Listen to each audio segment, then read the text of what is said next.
Jerick Loma is liedjieskrywer en ook bestuurder by Koleski Artists, werk agter die skerms saam met sommige van die grootste name in Afrikaanse musiek. Hy speel 'n groot rol in hoe baie van ons gunsteling liedjies tot lewe kom.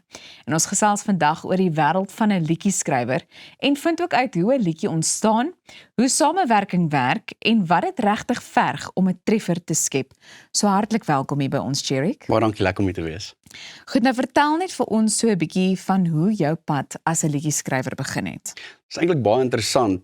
Ek het eers in die industrie ingekom met acting. Ja. En toe van daar af aan die musiek inbeweeg toe ek redelik jonk was. Ek dink ek was so 18 gewees toe ek my eerste enkelsnit vrygestel het. En so het die droom half verander soos vir die pad gegaan het. En ek het myself terwyl COVID aangegaan het ek besluit ek gaan myself bietjie meer leer oor liedjies skryf en hoe om die produksie, vervaardiging sagte ware te gebruik.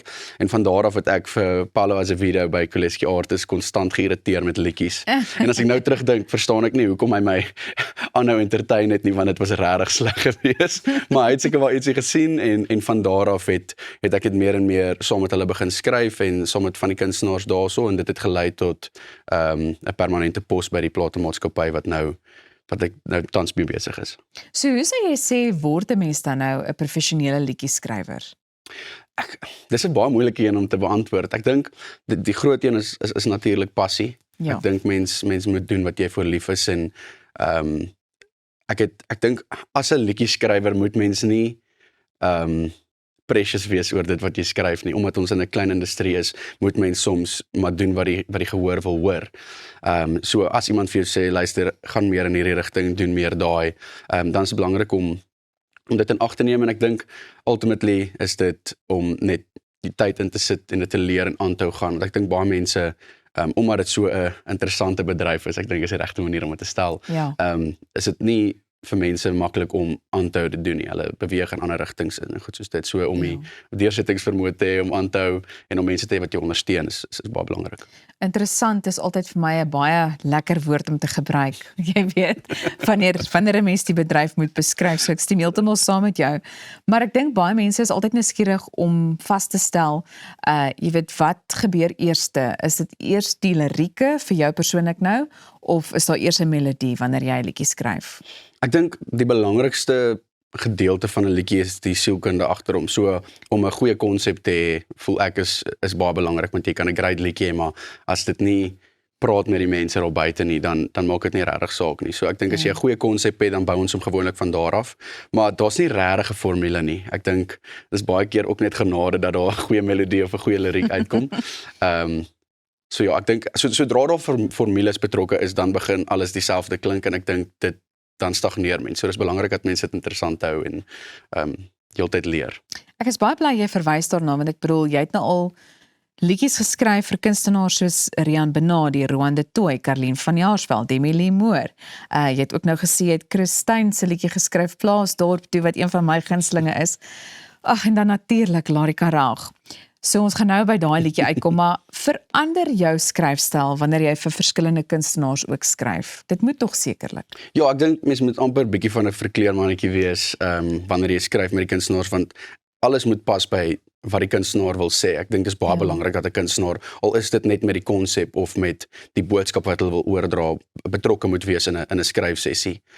Want op die einde van die dag moet hulle die liedjies optree en bemark. Ja. En dit moet iets wees waarna hulle glo. So op die einde van die dag moet jy daar sit en sê, wat wil jy sê, waaroor wil jy sing, wat se boodskap wil jy oordra, en dan gaan mens al van daai rigting in met wat jy skryf. Nou jy en Marco van Deventer het die AITSA toekenning vir liedjieskrywer van die jaar gewen en dit was juis vir Larika Raag se huis. Ek weet nie eers wat om te sê oor daai liedjie nie. Dit is seker heel bo aan my lys van gunsteling liedjies, maar hoe het daai liedjie ontstaan? Wat was die storie geweest? Want dit is so diep. Ek knip myself nog steeds elke nou en dan om seker te maak dat dit gebeur, want dit is vir my Ek kan glo. Ek noem maar Tannie Larika, sy sê ek mag nie, maar ek kan nie dit nie doen nie. Sy is ongelooflik en die diep spore wat sy al getrap het in die musiekbedryf vir Afrikaans is ongelooflik. So sy het sy het vir ons sy doen alles so by the book en sy het vir ons 'n lysie gestuur van die boodskap wat sy wil oordra met een van haar songs. En toe gaan sit ek by Marco en toe hy 'n soortgelyke liedjie klaar gehad in 'n manier en toe het ons hom geshape en omskep in wat hy nou is en ons het gewoonlik in die musiekbedryf dan sê iemand okay ons stel belang in die song en dan dink jy okay sure maar ons gaan dit eers glo as ons dit sien en met Tannie Lorika was dit absoluut fantasties toe ons hoor okay hierdie gebeur regtig en ons hoor haar stem op die liedjie. So nee dit was absoluut 'n eer en krediet aan Marco, hy's 'n ongelooflike skrywer en ek en hy is al ewig saam besig om te skryf en ons ding te doen. En ek dink niemand anders as Tannie Lorika sou daai liedjie kon sing nie. Dit sou net nie dieselfde gewees het nie. Goed, so baie mense dink 'n liedjie word vinnig geskryf. Dit is egter nie altyd so nie. So hoe lank neem dit jou gewoonlik? Ek dink dit wissel maar van liedjie tot liedjie. Jy kan sommige dae en soms net dan kom alles net, dit vloei. Jy dis asof dit mense in 'n flow state ingaan. Ja. En dan ander kere dan sal jy dalk nou 'n vers skryf, môre die koor en dan sukkel jy vir 'n paar maande om 'n brug te kry om die struktuur uit te sort.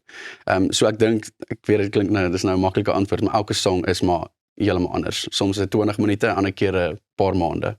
En ek dink 'n mens besef dit nie altyd nie. Jy hoor die persoon dit sing uiteraard, maar jy weet nie altyd wie daai liedjie geskryf het nie. So al wat ek vir jou wil sê is dankie vir jou bydrae en mag daar nog talle treffers uit jou pen uitvloei. Baie dankie. Dit was lekker om te kom. Dankie dat jy kom kuier het. Goed.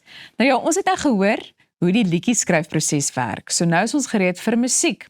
Bly ingeskakel daarvoor net hierna. Jy's natuurlik ingeskakel by Goeiemôre Good Morning. Ons hoop jy kuier nog heerlik saam. Ons is nou weer terug.